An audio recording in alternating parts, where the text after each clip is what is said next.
کہتا ہے جی میں ہندوستان سے آیا ہوں، مجھے 15 دن ہو گئے، 3 عمرے کیا، مدینہ میں جائیں گے۔ اگر مدینہ منورہ سے واپسی پہ آپ حج قران کا احرام باندھنا چاہتے ہیں تو باندھ لیں، حنفی مسلک میں تو جائز ہے، لیکن باقی ائمہ فرماتے ہیں کہ جب تک جانور ساتھ نہ ہو قران نہیں باندھ سکتا۔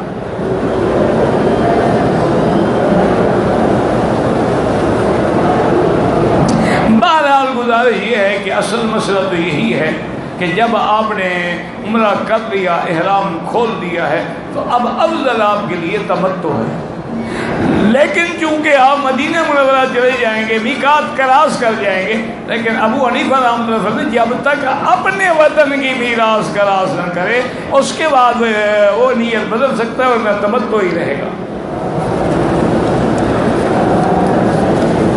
بھائی عشاء کے بعد دھیان نہیں ہوگا، عشاء کے بعد انشاءاللہ بس دعا کریں 2-4 صحیح ٹھیک ہو جائے۔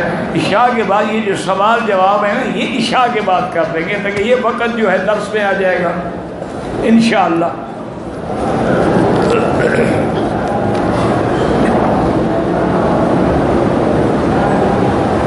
اگر غسل خانے میں اچھی طرح نہا لیا جائے، وضو ہو جائے تو وضو تب ہوگا کہ پہلے آپ ہاتھ دھوئیں، ناک میں پانی دیں، کلی کریں، نیت کریں وضو کی، پھر پانی بہائیں، پھر وضو ہوگا۔ صرف نہانے سے وضو نہیں ہوتا۔ طواف وداع جب ہم کریں گے اس میں صفا مروہ نہیں ہوتی۔ طواف الوداع کا معنی یہ ہے کہ آخری طواف، اس کے بعد ہم چلے جائیں، ان یکون آخر العہد بالبیت الطواف۔ اگر احرام کی چادر کے ساتھ بغل میں پسینہ آئے یا ویسے پسینہ آئے، صاف کر لیں، کوئی حرج نہیں۔ وہ چادر یہ اور کیا ہے؟ کپڑا ہے۔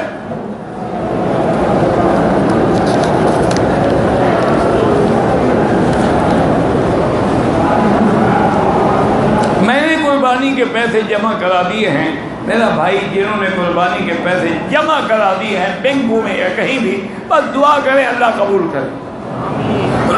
ورنہ امام ابو حنیفہ رحمۃ اللہ علیہ کے نزدیک ترتیب واجب ہے، اگر آگے پیچھے ہو جائے کہتے اور دم دینی پڑے گی، لیکن باقی ائمہ کے نزدیک چونکہ ترتیب واجب نہیں ہے تو انشاءاللہ اللہ ان کے بھی قبول فرمائیں گے۔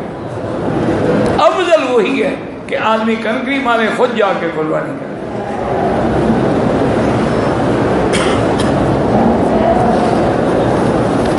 باقی میرا بھائی بینک نے ہر حال میں قربانی کرتے ہیں بکری ذبح، لیکن انہوں نے 5 لاکھ بکری جو ذبح کرنی ہے، کتنا ٹائم دیں گے آپ ان کو؟ اگر ایک بکری کا 1 منٹ دیں تو 5 لاکھ منٹ کے کتنے دن بنتے ہیں؟ وہ تو کرتے رہیں گے انشاءاللہ۔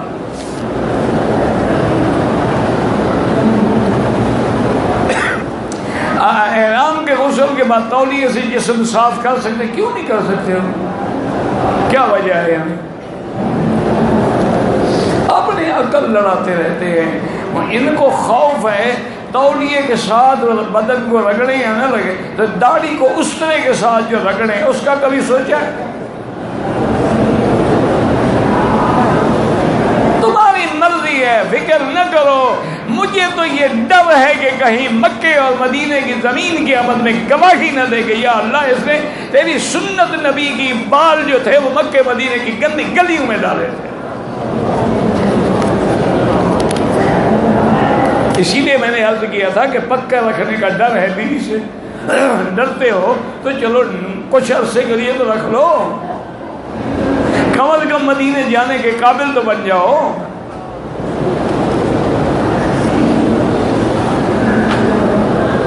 طواف زیارت کی صفا مروہ جو ہے وقوف عرفات سے پہلے یعنی 1 یا 2 ذی الحجہ کو کر سکتے ہیں، لیکن پھر احرام میں رہنا ہوگا آپ کو۔ حج کا احرام باندھ کے نفلی طواف کریں، اس کے بعد صفا دوڑیں، احرام میں رہیں، کر سکتے ہیں، لیکن فائدہ کیا ہوگا جناب؟ کوئی بھی فائدہ نہیں ہوگا۔ یعنی ایک رگڑا جاتے ہوئے بھگتے، ایک پھر آتے ہوئے بھگتے، پھر ایک دفعہ کیوں نہ بھگتے ہیں؟ کہ جب طواف زیارت کے لیے آئیں اس وقت صفا مروہ دوڑیں. صفا مروہ تو مسئلہ ہی کوئی نہیں, 4 منزلہ ہے, مشکل تو طواف ہے. اگر یکم ذی الحج سے پہلے حاجی اپنے ناخن واخن کاٹے کوئی مسئلہ نہیں ہے. اللہ کے بندے جو 4 ذی الحج کو آئیں گے عمرہ کریں گے وہ سر بھی مڑائیں گے. یہ خدا کے لیے مسئلہ سمجھا کریں. یہ ان لوگوں کے لیے حکم ہے جو حج پہ نہیں آ رہے, عمرہ نہیں کرنا ہے, تو اللہ کے نبی پاک نے فرما دیا کہ چلو کم از کم ان والی شکل بنا لیں, ناخن نہ کاٹیں, بال نہ کاٹیں, صبر کر لیں, تاکہ اللہ ان کو بھی اس شکل کی وجہ سے معافی عطا فرما دیں. ورنہ اگر حاجی ہے اس نے تو تیاری کرنی ہے. 8 کو ہم نے احرام باندھے, اگر وہ 7 کو یا 8 کی صبح کو غسل کرے, صفائی کرے, حجامت پہ کوئی منع نہیں ہے.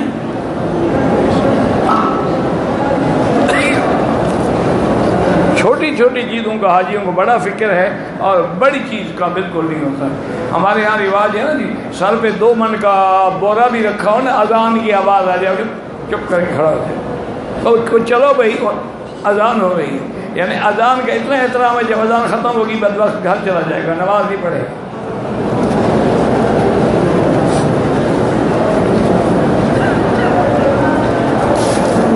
یہی تو وجہ ہے نا کہ عرب لوگ ہماری طرح یہ نفلوں پہ زور نہیں لگاتے. جو قرآن ہے, حدیث ہے, واجب ہے, فرض ہے, پڑھا السلام علیکم, بس. یہ تسبیحاں نہیں پڑھتے سبحان اللہ سبحان اللہ سبحان اللہ جو حضور نے پڑھا ہے. طواف کے بعد حتیم میں 2 رکعت احرام کی حالت میں پڑھے ہیں, بالکل ٹھیک ہے, کوئی بات نہیں. حتیم میں پڑھیں, مقام ابراہیم کے پیچھے پڑھیں, سب ٹھیک ہے. حج کے لیے آنے والا شخص عمرے کا طواف کرتا ہے, سائی نہیں کی, نہ احرام کھولا, نہ حلق کرایا, اگلے دن کیا کرے تو وہی طواف ہے, صفا مروہ دوڑے, پھر بال کٹائے. احرام نہیں اتارا تو اس کا مطلب ہے ٹھیک ہے, دوسرے دن بھی وہ صفا مروہ دوڑ کے بال کٹا کے احرام کھول سکتا ہے. ایک آدمی نے عمرے کی نیت سے طواف کیا, صفا مروہ نہیں دوڑا اور سر مڈا دیا, دم پڑ گئی. دم کا معنی ہوتا ہے ایک بکری ذبح کر کے غریبوں کو تقسیم کرے. احرام کو یہ جو سر پاؤڈر ہے اسے دھو سکتے ہیں, بالکل دھو سکتے ہیں, کیوں نہیں دھو سکتے.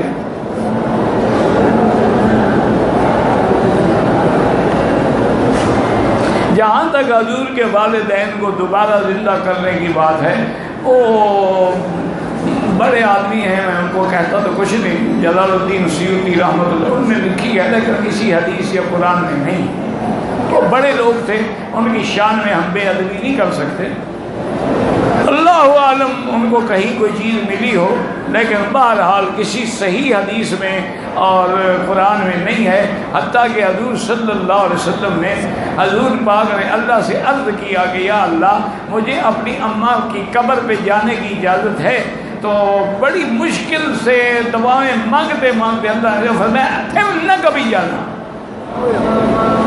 تو قبر پہ جانے سے بھی منع کر دیا.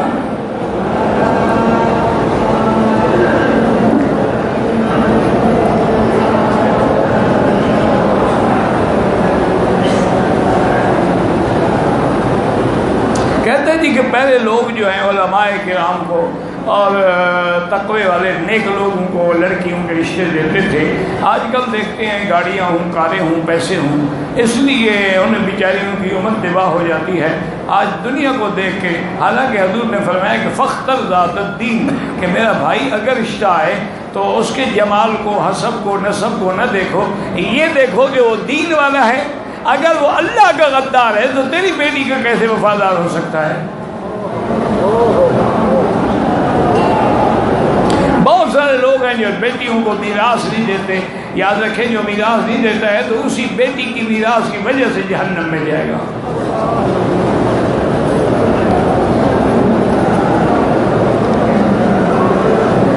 حب العرب جو ہے, یہ اس لفظ سے تو مجھے حدیث نہیں ملی, لیکن حضور نے یہ فرمایا ہے کہ عرب سے محبت کیا کرو, چونکہ میں بھی عربی ہوں, اللہ کا قرآن بھی عربی ہے, اور اللہ نے اسی علاقے کو اختیار فرمایا ہے اپنے نبی کو بھیجنے کے لیے, اپنا کعبہ بھی یہی بنایا ہے, تو اس لیے عرب کو اللہ نے ایک مقام دیا ہے. ان کی توہین نہ کیا کریں، اہانت نہ کی. یہ جو ہمارے لوگ ہیں نا، یہ تو اپنے 2 نمبر والے عربی ہم جیسے لوگ ہیں. اصل عرب تو اب بھی عرب ہے.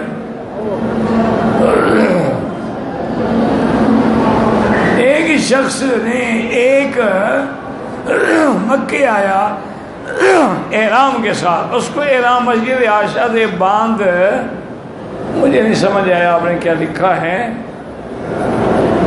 کہ ایک آدمی جو ہے اقامے والا مدینے کا رہائشی ہے، حج کے لیے مکے آیا بغیر احرام کے، تو دم پڑے گی بالکل.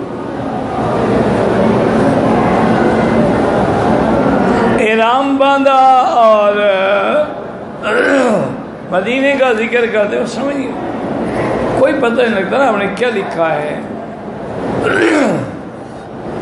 عمرے سے پہلے طواف کیا، بعد میں مسجد عائشہ سے احرام باندھا. مجھے نہیں پتا آپ کیا کہہ رہے ہیں. بہرحال آپ مدینے سے احرام باندھ کے نہیں آئے، دم ہے. میں نے احرام باندھا لیکن مجبوری سے اتارا. کچھ دیر کے بعد میں نے دوبارہ باندھ لیا، وہ کوئی دم نہیں. پہلا عمرہ کرنے کے بعد عمرے میں افضل یہ ہے کہ طواف زیادہ کرو. جتنا طواف کا وقت لگے گا وہ کعبے کے قریب لگے گا. عمرے کے لیے تو باہر جاؤ گے نا.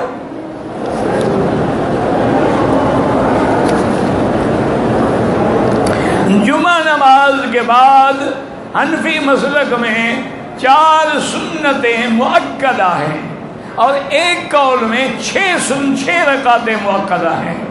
اور یہاں کے حنابلہ رحمہ اللہ یا بعض علماء اہل حدیث وہ کہتے ہیں یعنی جب جمعہ کے بعد بھی 2 رکعتیں. امام صاحب فرماتے ہیں کہ جمعہ اور ظہر میں کوئی فرق نہیں. ظہر میں 4 رکعت نماز تھی، جمعہ میں 2 رکعتوں کے بجائے خطبہ آ گیا اور باقی 2 رکعتیں ہیں. باقی دوسری طرح ظہر کی نماز ہے.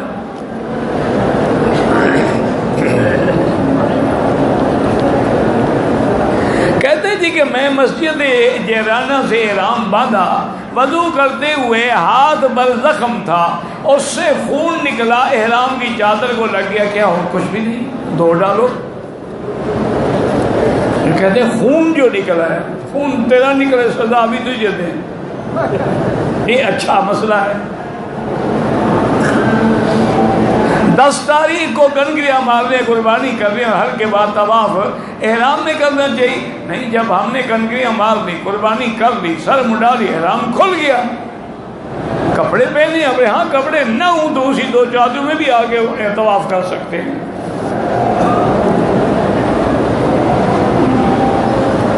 میراث عقیقات کا راز کیا ہے تو حج کے بعد عمرہ بھی کرو، دم بھی دو.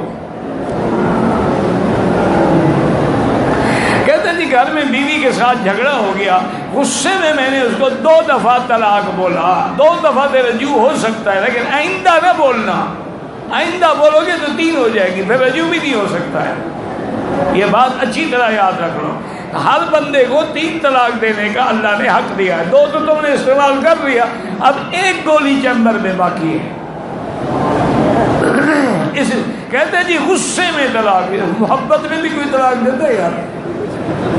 نہیں. ایسا کوئی واقعہ آپ کے علم میں ہے کہ ایک آدمی آیا ہو اور بیوی سے کہے آج تو میرا دل ٹوٹ کے آپ پہ پیار کر رہا ہے، ہدیہ ہے طلاق قبول فرماؤ؟ کبھی سنا ہے آپ؟ پاگل، جو بھی طلاق دے گا غصے میں ہی دے گا. یہ طلاق ایسی بلا ہے کہ ثلاث جدہن جد وحدلہن جد النکاح والطلاق والعتاق. حضرت ہمیں 3 چیزیں ایسی ہیں کہ مذاق بھی کرو تو طلاق ہو جاتی ہے. ہم مدینے سے بغیر احرام آئے، مسجد عائشہ سے دم تو پڑ گیا جناب. حج آپ کا وہی ہے، اپنا مفرد ہی رہے گا، جو کہ میقات سے تو آپ نے عمرہ کیا ہی نہیں ہے. کہتے جی کہ جب عمرے والے جو اب آ گئے ہیں مکے میں، عمرہ انہوں نے کر لیا اور طواف صفا مروہ دوڑ لیا، بال کٹا کے فارغ ہو گئے، کیا وہ اپنی بیوی کے ساتھ مل سکتے ہیں؟ کیوں عمرہ کرنے سے بیوی کو طلاق ہو جاتی ہے؟ یہ اچھا مسئلہ ہے. یہ سمجھ جائیں. مکہ مدینہ پاک جگہ ہے تو تم کون سا گناہ کر رہے ہو؟ بیوی سے ملنا تو عبادت ہے. اور اگر بیوی سے نہیں ملتے تو یہ مکے میں جو بچے پیدا ہوتے ہیں اوپر سے گرتے ہیں. اللہ کے بندے کیوں نہ ملو, تمہاری بیوی ہے. بلکہ سنت محمد مصطفیٰ ہے کہ حج کے احرام باندھنے سے پہلے اگر بیوی ہے تو اس کو مل کے بعد میں غسل کر کے احرام باندھو. حضور پاک جب تشریف لائے ہیں حج کے دنوں میں ذی الحلیفہ پہ, آپ نے ایک ہی رات میں 9 بیویوں سے ملاقات کی تاکہ کوئی محروم بھی نہ رہے نا حضور سے. پھر حضور نے غسل کیا, بعد میں احرام باندھا. وجہ کیا ہے کہ جب تم اپنی بیوی سے خواہش پوری کر لو گے تو اب لوگوں کی بیٹیوں پہ منہ نہیں مارتے پھرو گے, ادھر دیکھو ادھر دیکھو ادھر دیکھو.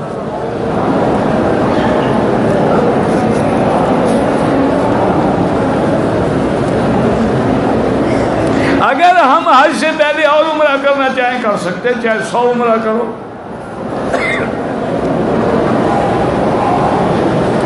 حجۃ الوداع کی نماز میں حضور نے رفع یدین کیا, یہ جو کرتے ہیں ان سے پوچھو, میں تو ذمہ دار نہیں ہوں.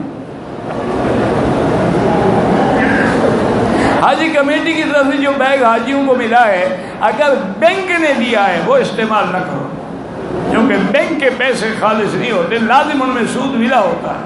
دیکھو نا, 1 من دودھ ہو اور اس میں 1 چھٹانگ پیشاب ڈال دو, سارا حرام ہو جائے گا یا صرف 1 چھٹانگ حرام ہوگا؟ تو ان کے بعد ہے ہی سود.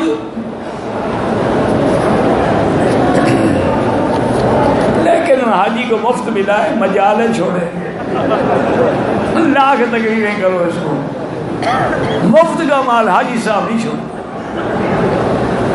امیر آدمی وہاں جو کوئی سب فروٹ چل رہا ہو, پانی جاؤ, سب سے پہلے وہی لے گا. اللہ نے تمہیں دیا ہے, تم لوگوں کو دینے والے بنو, دینے والے نہ بنو.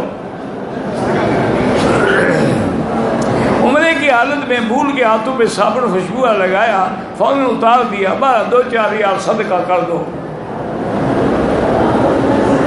اگر احرام کی حالت میں غلطی سے انگلی کا چمڑا چھل گیا کوئی حرج نہیں.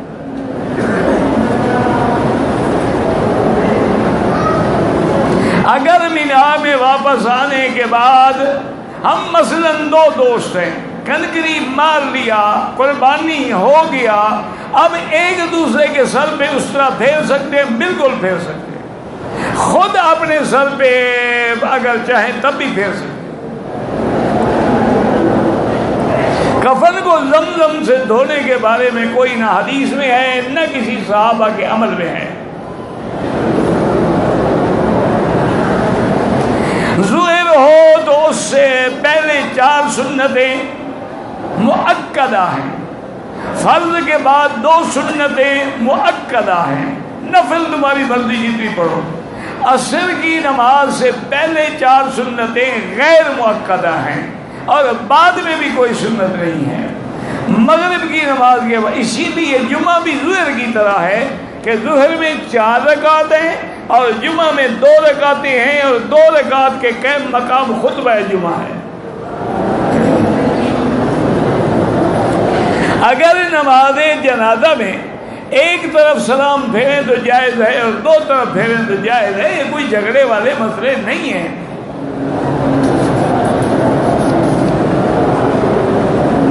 خانہ کعبہ کو دیکھنے کے بارے میں ایک حدیث ہے لیکن ضعیف ہے کہ 20 رحمتیں اس پہ حصے میں بھی آتی ہیں, لیکن اس میں کوئی شک ہے کہ اللہ کے گھر کو دیکھتا رہے تو ایک ایسا مقام جو اللہ کی تجلیات کا مرکز ہے.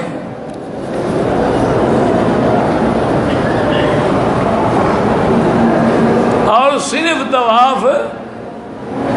طواف کرنے کا اتنا بڑا ثواب ہے جیسے ایک غلام خرید کر کے آزاد کر دو. نمازی کے آگے بالکل نہ گزریں, اگر گزرنا پڑے مجبوراً تو سجدے کی جگہ سے دور ہو کے گزریں.